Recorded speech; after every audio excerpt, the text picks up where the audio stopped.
सभी प्यारे विद्यार्थियों को सुप्रभात।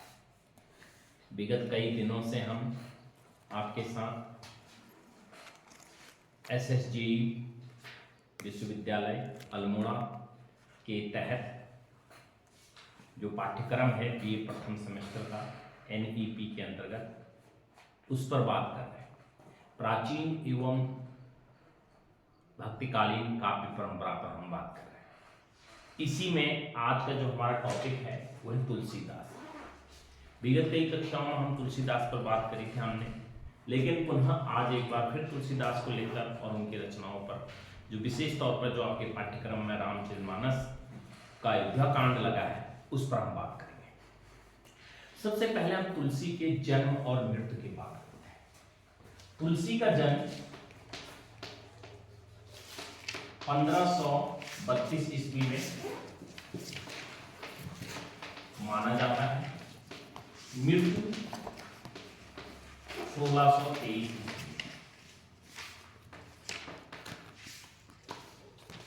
जन्म में जैसे कि आप कई विद्वानों से हम बात करते हैं, जन्म में कई भ्रांतियां हैं। कई लोग इनका जन्म सोरो में मानते हैं, एटा डिस्ट्रिक्ट में। आचार्य रामचंद्र शुक्ल जी ने इनका जन्म कहाँ माना है?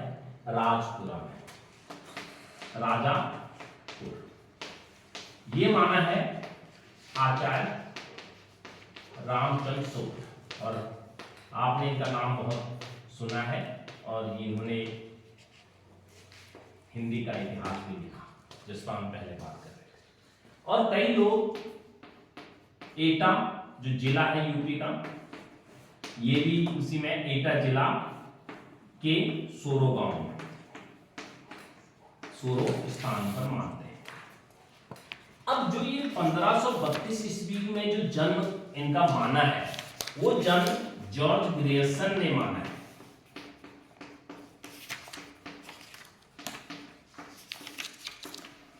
इनका जन्म ये माना है। ये जो तुलसी की अगर हम बात करते हैं तो तुलसीदास जी एक हिंदी के महान कवि रहे हैं, जिन्होंने सगुण भक्ति काव्य पर राम को अपना आराध्य मानकर कविता लिखी। इस पर मैं कल भी बात कर चुका हूं, क्योंकि तुलसीदास जी ने राम को ही अपना सब कुछ माना। और इनके पिता का नाम आत्माराम था और माता का नाम हुसली देवी था। पिता का क्या नाम था? आत्माराम, और माता का क्या नाम था? हुसली बाई। वहीं से यह हुसली बाई, वहीं से तुलसी का नाम भी पड़ता है। अब क्या था, एक किद्वंती है, इसे किद्वंती कहो या इसे सही मानो। कुछ लोग कहते हैं कि जो हुसली बाई थी, जब प्रसव काल में जब तुलसीदास जी का जन्म हुआ तो उसी समय इनकी माता जी का निधन हो गया। क्लियर? अब निधन जब हुआ तो ज्योतिष गणित के अनुसार तुलसी का जो जन्म हुआ वो हुआ अभुक्त मूल नक्षत्र में। उसको गलत माना जाता है। जैसे मैं कल भी बात कर रहा था आपसे कि कई लोग वो मानते हैं जो अभुक्त मूल जो नक्षत्र था, इसमें पैदा हुए बच्चे मां बाप को क्या देते हैं? दुख देते हैं। एक कारण ये। दूसरा कारण कई लोग ये कहते हैं कि जो तुलसीदास जी थे, तुलसीदास का पैदा होती दांत निकले थे, तो उस वजह से भी इनके पिताजी ने, माताजी ने इनको त्याग दिया था। अब जब त्यागने के बाद इनका लालन पालन एक उसने करा। किसने करा? एक बाई ने करा। उस बाई ने इनका बचपन का नाम रखा राम बोला। क्या रखा? राम बोला। और यहीं से ही इनकी जो भक्ति थी वो कहीं ना कहीं राम पर आधारित थी। थोड़ा सा बड़े हुए बाबा नरिहर दास जी ने इनको अपने आश्रम में जगह दी और अपना शिष्य बनाया। और राम बाबा जो नरिहार दास थे वो भी राम के अनुयायी थे, भक्त थे, और वहीं से इनको थोड़ा बहुत राम के प्रति इनके हृदय में भाव उत्पन्न हुए। अब शादी होगी, पत्नी का नाम क्या था? रत्नावली। शादी जब हो गई तो पत्नी का नाम क्या था? रत्नावली। अब एक दिन पत्नी इनको छोड़कर कहां चलेगी? मायके चलेगी। पत्नी कहां चलेगी? मायके चलेगी। अब एक दिन हुए, 2 दिन हुए, अब तुलसी को लगा कि पत्नी नहीं आती है, भरी नदी थी और ये नदी में छलांग लगाकर, गोता लगाकर तैर के पत्नी के वहां आधी रात पहुंच गई।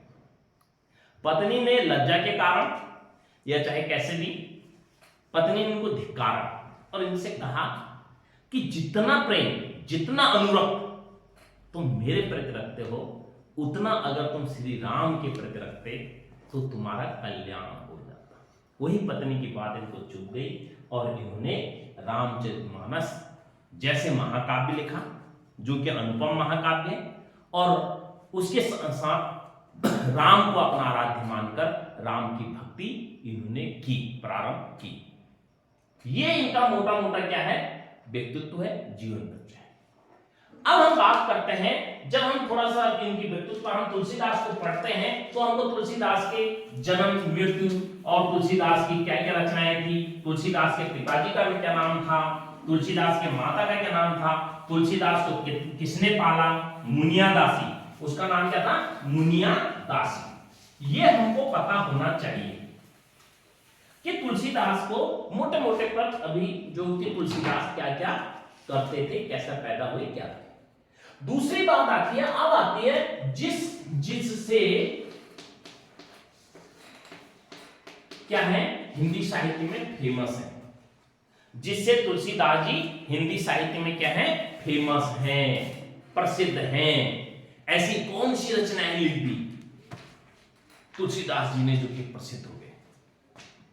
बहुत सारी रचनाएं, लेकिन मैं आपको कुछ रचनाओं के बारे में बात करूंगा जो कि आपके पाठ्यक्रम में निहित है। जैसे सबसे पहले रचना लिखी रामचरित मानस, पहली रचना। हालांकि इससे भी रचनाएं थी, इसको जो लिखा गया वो लिखा गया 1574 ईस्वी में। यही हमारा केंद्रित आज का विषय भी कि रामचरितमानस को लिखने में, रामचरितमानस क्या है, रामचरितमानस में किस प्रकार की रचनाएं लिखी गई हैं, उस पर आज हम बात करेंगे। दूसरा जो इन्होंने लिखा वो लिखा विनय पत्रिका, जो बहुत प्रसिद्ध ग्रंथ है इनका। तीसरा जो इन्होंने लिखा वो लिखा कवितावली, फिर दोहावली, फिर गीतावली। ये इनकी रचना है, मुख्य रचना। इसके बाद अभी और भी रचनाएं हैं, लेकिन जो आपके पाठ्यक्रम में जितना आपको याद आना चाहिए वो रचनाएं इन्होंने लिखी। अब जो हमारे यहाँ पर जो पाठ्यक्रम है, उस पाठ्यक्रम में हमें 2 रचनाओं की कुछ, यहां रामचरितमानस का क्या पढ़ना है हमको? अयोध्या कांड पढ़ना है, इसके कुछ दोहे पढ़ने हैं, चौपाई पढ़नी है, जिस पर कल भी हम बात कर चुके हैं। और कवितावली के हम न कविता नहीं, सॉरी, विनय पत्रिका, और विनय पत्रिका के हमें क्या पढ़ने हैं? कुछ पद पढ़ने। क्या पढ़ने हैं? पद। ये एग्जाम की दृष्टि से या परीक्षा की दृष्टि से ये बहुत महत्वपूर्ण है। अब आज जो हमारा जो विषय है वो है रामचरितमानस। विनय पत्रिका पर हम बाद में बात करेंगे। अब ये रामचरितमानस क्या है? कभी सोचा आपने?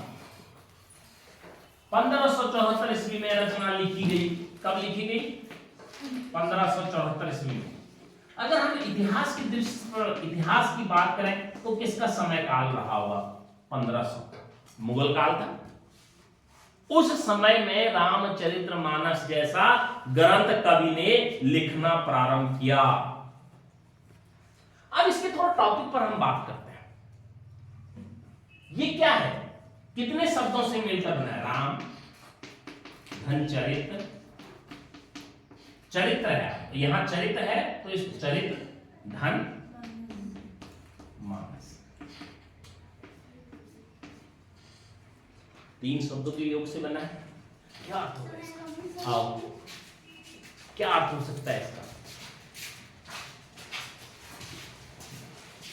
रामचरितमानस, राम जो मर्यादा पुरुषोत्तम भगवान है, चरित्र उनके चरित्र का वर्णन, उनका ऐसा चरित्र है कि जो कि हर किसी व्यक्ति के मानस पटल पर, हृदय पर जो विराजमान है, इसलिए इसका नाम रखा गया रामचरितमानस। अर्थात जो भगवान राम हैं, जो दशरथ के पुत्र राम हैं, उनका पूरा जीवन चरित्र है, इसमें है उल्लेख। और रामचरितमानस क्या है? महाकाव्य। क्या है? अब ये महाकाव्य क्या होता है? जैसे हम कविता की बात करते हैं, कविता हम काव्य अगर लिखते हैं, काव्य को कविता ही बोलते हैं, तो कविता 2 प्रकार से लिखी जाती है। एक लिखी जाती है महाकाव्य के रूप में, एक लिखी जाती है खंड, महाकाव्य खंड का भी एक ही है, एक लिखी जाती है मुक्तक काव्य के रूप में। जैसे हम बोलते हैं, सबसे पहले हम महाकाव्य की अगर हम बात करते हैं, थोड़ा सा बताते हैं काव्य को किस प्रकार से लिखा जाता है। सबसे पहले इसमें लिखा जाता है प्रबंध काव्य, दूसरा लिखा जाता है मुक्तक काव्य। अब जो यहां पर बात हो रही है प्रबंध काव्य की, प्रबंध मीन्स जानते हो, मैं महाकाव्य पर तब आऊंगा, पहले प्रबंध। प्रबंध मीन्स होता है कि किसी भी काव्य को, किसी भी कविता, अगर किसी भी व्यक्ति पर कविता लिख रहे हैं, किसी वस्तु पर लिख रहे हैं, किसी क्षेत्र पर लिख रहे हैं, तो एक प्रबंध मतलब कर्मानुसार काव्य लिखना। कर्मानुसार कैसे काव्य हो, क्रम के अनुसार कैसे काव्य लिखेंगे? पहले जन्म को बताएंगे, फिर बाल को बताएंगे, बालपन, फिर किशोरपन, फिर वयस्क युवा, फिर प्रौढ़, फिर ऐसे बुढ़ापा, ऐसे तो चलेगा ना। जो घटनाक्रम है उसके अनुसार ही प्रबंध काव्य होता है। अब ये प्रबंध काव्य, जैसे हमने पहले कौन सा पढ़ा था? सबसे पहले हमने प्रबंध काव्य किस पर बात करी थी? पृथ्वीराज रासो पर, जिसमें कि पृथ्वीराज के जीवन चरित्र पर आधारित है। फिर हमने दूसरा प्रबंध काव्य कौन सा पढ़ा? महाकाव्य कौन सा पढ़ा? पद्मावत मलिक मोहम्मद जैसी का, ये पढ़ा ना, रत्नसेन और पद्मावती के जीवन चरित्र पर आधारित है। तीसरा जो हम प्रबंध काव्य या महाकाव्य पढ़ रहे हैं वो है रामचरितमानस, जो राम पर आधारित है, राम सीता। अब ये जो प्रबंध काव्य होता है ये 2 प्रकार से होता है, एक होता है महाकाव्य, दूसरा होता है खंड काव्य। ठीक है? सूरसागर, जो हम सूरसागर पर बात करते, जो हमने भ्रमर गीत सार और ये पढ़े, वो मुक्तक काव्य में आता है। भ्रमर गीत अलग अलग छंद है। अब इनमें क्या है, जो महाकाव्य जो हमने पढ़ा, ये 3 महाकाव्य अभी तक हमने पढ़ चुके हैं। 3 महाकाव्य अभी तक हम पढ़ चुके हैं। सबसे पहले 3 महाकाव्यों की रचनाओं पर हम पृथ्वीराज रासो द्वारा पद्मावती समय पढ़ा हमने, और मोहम्मद मलिक जैसी का कृत पद्मावत पढ़ा, जिसमें मानसरोवर खंड है। तीसरा हम तुलसीदास कृत रामचरितमानस महाकाव्य पढ़े, जिसमें अयोध्या कांड के बारे में हम पढ़े। यहां तक हमारी बात हुई है। अब इसमें महाकाव्य, खंड काव्य का मुक्तक काव्य में हमने किसको पढ़ा है? कबीर। जितने भी पद हैं, जितने भी दोहे हैं, सब अलग अलग है। सूर को पढ़ा है हमने, विनय को छोड़ दो, भ्रमर गीत सार को देखिए, हर कोई पद का अलग विशेषता है, हर कोई पद अलग है। अब महाकाव्य में क्या होता है, एक पद दूसरे पद से क्या रहता है? अटैच रहता है। क्या रहता है? संबंधित रहता है। ऊपर अगर हम पढ़ेंगे, जो हमने कल जो चौपाई पढ़ी थी अयोध्या कांड की, नीचे वाली चौपाई को बात करेंगे, नीचे वाली को आज पढ़ेंगे तो ऐसा लगेगा कि हमने कहानी सीरियल से चल ली है। जब भरत राम से मिलने चित्रकूट की ओर जा रहे हैं तो उसका एक छंद, एक पद हमने कल पढ़ लिया है। दूसरे पर आज हम बात करेंगे, वो जा रहे थे, सुन रहे थे राम की गाथा को, राम के गुणों के बारे में लोग क्या क्या कह रहे हैं, फिर वो जब जाते हैं तो राम उनको कैसे मिलते हैं, वो कहानी क्या है, वो सीरियल वाइज चलती है, उसे कहते हैं महाकाव्य। क्लियर, समझ में आ गया। अब इसी संदर्भ में जब हम इस महाकाव्य की बात करते हैं तो महाकाव्य छोटा ग्रंथ नहीं होता है। खंड काव्य मीन्स उसका छोटा भाई है, महाकाव्य जो है वो पिता के समान है, बट वृक्ष के समान है, जिसमें कई शाखाएं होती हैं, कई अध्याय होते हैं, कई खंड होते हैं, और उन खंडों में संपूर्ण जीवन चरित्र का वर्णन होता है। अब उसी प्रकार से रामचरितमानस भी है। रामचरितमानस कब लिखा गया? 1574 ईस्वी में। कितने कांड है रामचरितमानस में? कल इस पर चर्चा भी हुई, 7 कांड है। उन 7 कांडों में सबसे पहले क्या है? बाल कांड। दूसरा क्या है?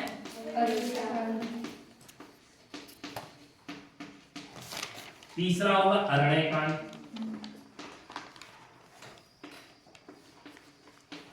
चौथा है किष्किंधा कांड।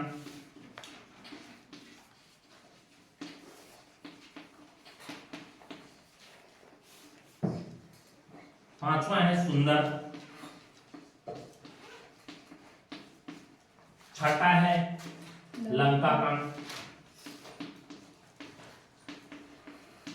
सातवां है उत्तर कांड। अब ये सातों कांडों में कहीं ना कहीं राम के जीवन पर ये सातों कांड आधारित हैं। अब ये एक चीज ये भी है, ये जो सातों कांड हैं, ये सातों कांडों में से 6 कांड ये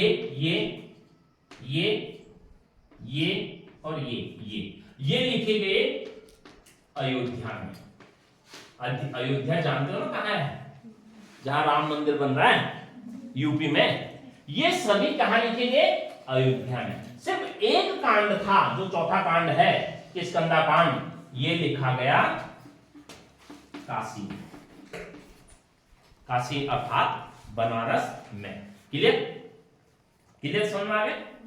अब इन कांडों में क्या है? बाल कांड में राम की बाल अवस्था का वर्णन है, कैसे पैदा हुए, साकेत जो अयोध्या थी उसका वर्णन है।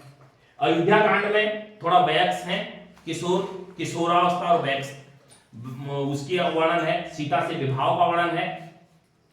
अरण्य कांड में जंगल जाने का वर्णन है, जो जंगल जाते समय वर्णन है, जो आप मतलब उसमें ये भी जंगल जाते समय का वर्णन है अयोध्या कांड जो आप पढ़ोगे।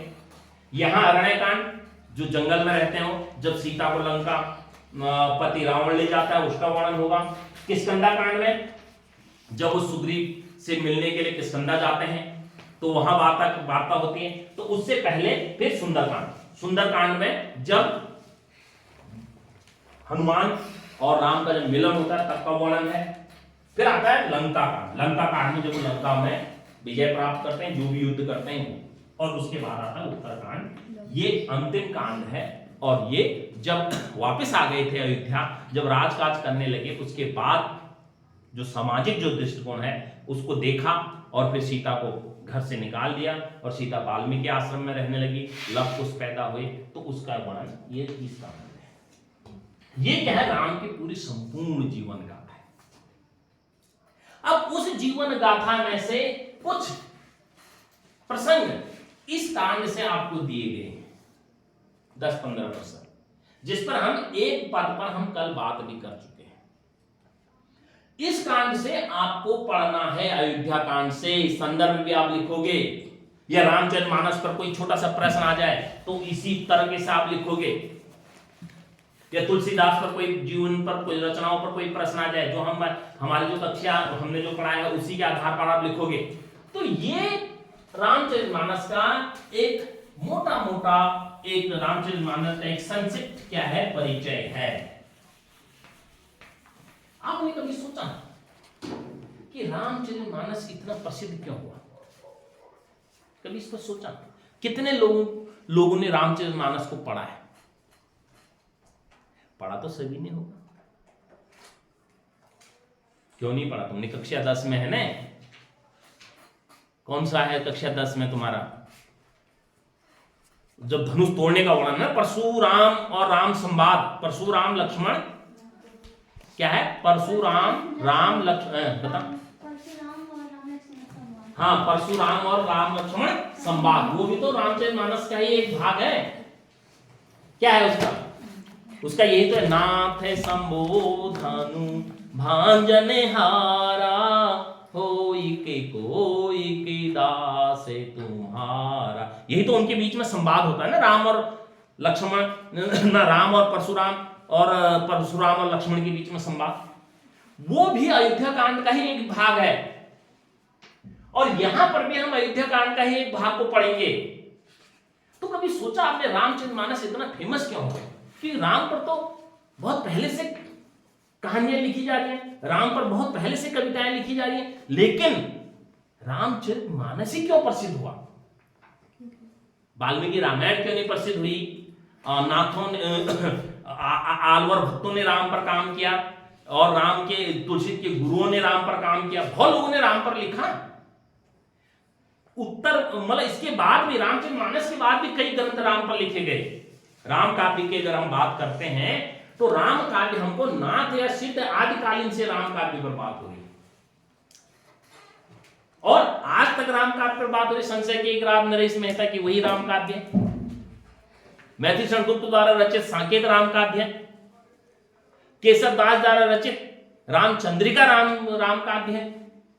लेकिन रामचरितमानस क्यों प्रसिद्ध हुआ, यह प्रश्न विचारणीय है। आपने कभी सोचा इसके बारे में?